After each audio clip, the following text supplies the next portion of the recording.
This is an informal quick test of a case for the RICOH THETA SC2 for the used car industry. Using the default settings for HDR, images are fairly good.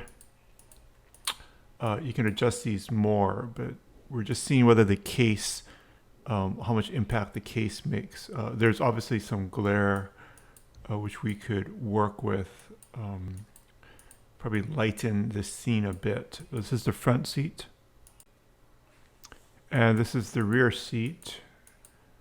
The tripod's right there in the center of the rear seat.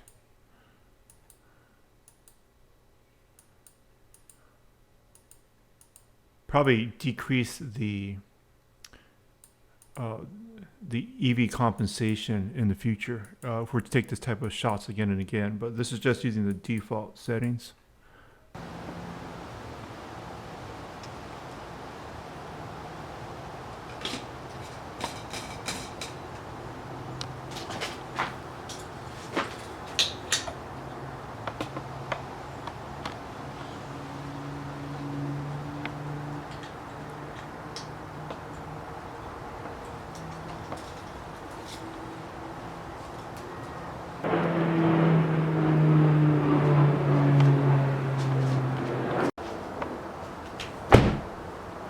I was surprised by the level of glare.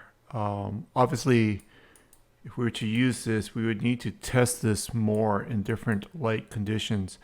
When I originally tested the case on a robot, I didn't get this glare, but I think with the car, it's pretty tricky because there's light streaming in for the window.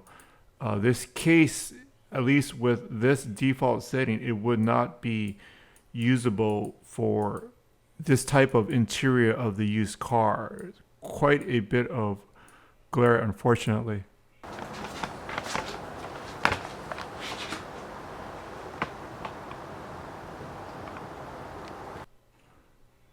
It's actually fairly decent for under the car with the case on. I think like the underneath of the car, the glare, maybe it's not as much, and also your audience, they probably won't care as much about the glare, right? Because they're just trying to see whether the oil is dripping or not. So I think it's pretty good for under the car.